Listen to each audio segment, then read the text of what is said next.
hacer una pequeña aportación con una reflexión sobre un viaje que he hecho ahora hace poquito, hablando un poco del tema, ¿no? De la búsqueda del absoluto.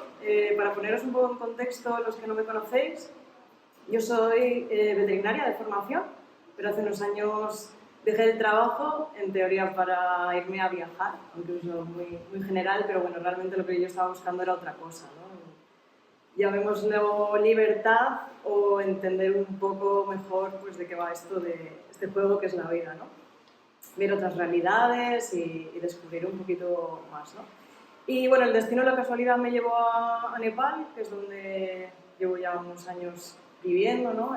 Se ha convertido un poco en mi base y eso me ha permitido hacer pues, ciertos viajes, sobre todo por Asia, ¿no? Y hace unos meses decidí ir al sudeste asiático, pero principalmente a Laos, que era un país al que llevaba ya tiempo teniéndole ganas y bueno, la forma en la que llegué, en vez de volar directamente, fue desde Tailandia, ¿vale? Es un cruce de frontera que suele hacer bastante la gente, que es una travesía de 2 días a través del Mekong, ¿no? Desde Pachai, que es un pueblito que está ahí justo en la frontera laosiana, para llegar a la antigua capital de Luang Prabang, ¿no? Entonces la gente cuando me hablaba de esa travesía me decía, llévate libros, va a ser súper monótono, se te va a hacer muy aburrido, son 2 días enteros, ¿no? Navegando por el Mekong, te vas a aburrir. A mí me parecía raro, ¿no? Pero digo, bueno, vamos a ver qué encontramos, ¿no? Y para nada, o sea, se me hizo corto. Los 2 días para mí fue una experiencia mágica, ¿no? El estar allí en ese barco, viajando al ritmo del Mekong, ¿no? Poder observar desde ahí sentada en el barco con los pies colgando por fuera, cómo me salpicaba, ¿no? Las aguas, y poder ver el día a día, ¿no? De la gente que vivía en esa orilla, a la otra orilla del río, ver a los pescadores, la gente buscando oro, ¿no? Y los niños jugando en el río, esos paisajes. Yo decía, pero ¿cómo se puede aburrir la gente, ¿no? con esto que tenemos aquí ante nuestros ojos? Entonces, para mí, yo os digo que fue maravilloso y bueno, estuvimos 2 días navegando a ritmo lento por el Mekong hasta que llegamos a Luang Prabang, ¿no?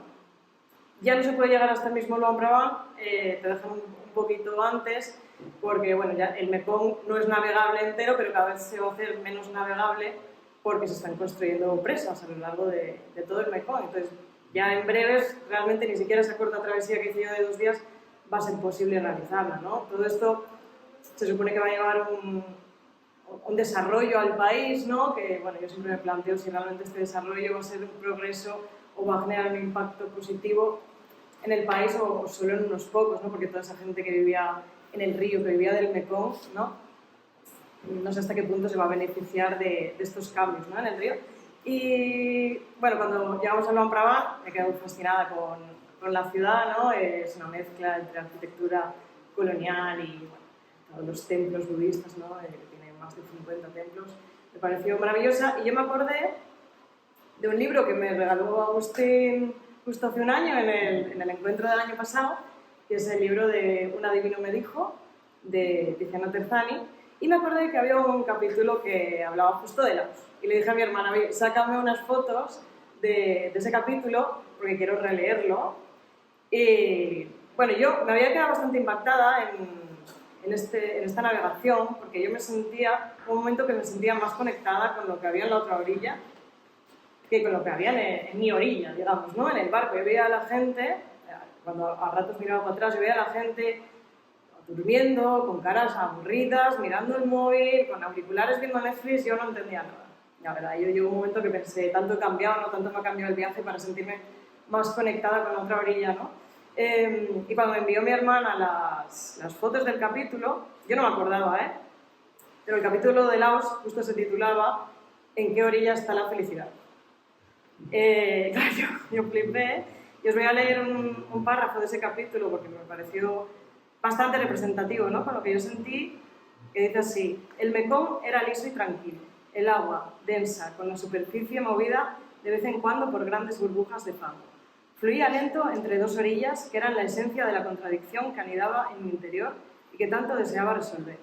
A la izquierda, la orilla laosiana con los poblados de cabañas a la sombra de los cocoteros, las barcas de remos amarradas al pie de sencillas escaleras de bambú, y en la noche el suave resplandor de las lámparas de aceite en la oscuridad. A la derecha, la orilla tailandesa con sus luces de neón, las músicas de los altavoces, el retumbar lejano de los motores.